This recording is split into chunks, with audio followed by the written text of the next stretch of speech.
prepare for touchdown.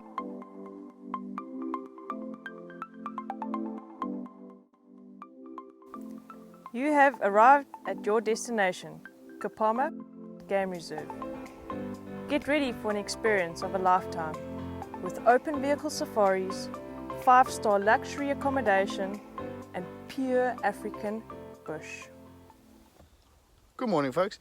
So just after 7 o'clock in the morning, and on patrol, making my way towards Buffalo campsite, and came around a corner, and lo and behold is one of our female cheetahs, one that I actually haven't seen in quite some time. And just lying in the sun. I don't know if you can actually hear, there's some impalas calling as well. I think that they have spotted her, and they're not very, very happy with her presence. So stick with me, and I'll quickly show it to you. Alright folks, right over there we've got that beautiful cheetah sitting on the road. Something that's quite interesting about these guys, first of all, is that they are of course the fastest land mammal. And some of you might want to know why she's by herself, and the main reason for that is because they are actually solitary animals, which means that they usually go by themselves. Now, something else that I also find quite interesting about these guys is the fact that they are crepuscular, which means that they are primarily active early morning hours and late in the afternoons, which is actually quite interesting. Anyway, hope you enjoyed this video, and see you again soon.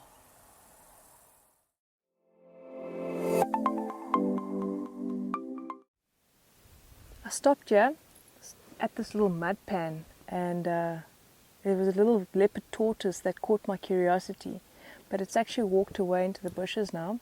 And as I was walking back towards the vehicle, there was this little spider that caught my curiosity, and as I looked down, it's an awesome little funnel web wolf spider.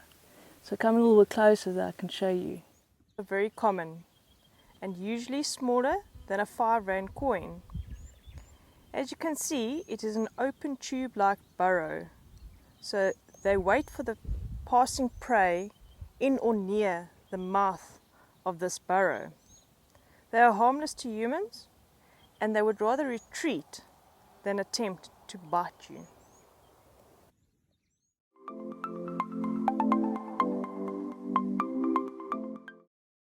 Good afternoon, folks. Today I just want to have a bit of a discussion with you towards how mud pans are naturally formed in the wild. So how this one would have been formed, it would have been a little bit of a depression in the soil, and it would have been filled up with a bit of rain.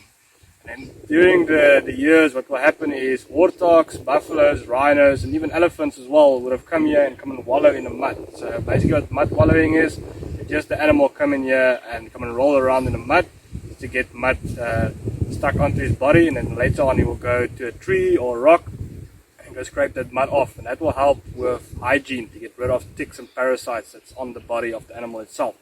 So what will happen with this mud pan, eventually it will get bigger and bigger, and then eventually it can have the potential to inhabit with other life forms such as fish. Amphibians can also move in here. That will also draw in birds, so you will form basically a new ecosystem just by an animal that was mud wallowing in the water. Right.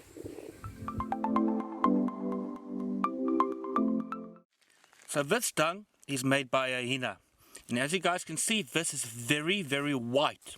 This is reasonable old, not fresh.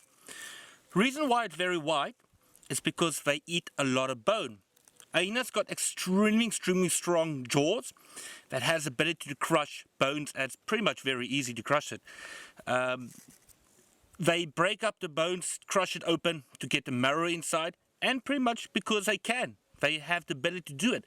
They don't always get able to get food themselves or able to scavenge from other animals. Hyenas do hunt though, but they eat a lot of bone itself just to supplement their diet when it's needed.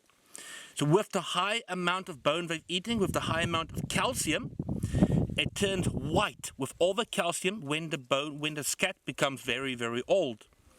So it actually helps a lot in nature in general. A lot of our smaller animals, for example, I'm going to use a tortoise. Tortoise also need calcium. They can't always get it. So the easiest way they do it, they will come eat on the scat, eat a little bit from it, and with the amount of calcium inside this dung, they will able to get calcium into their body itself.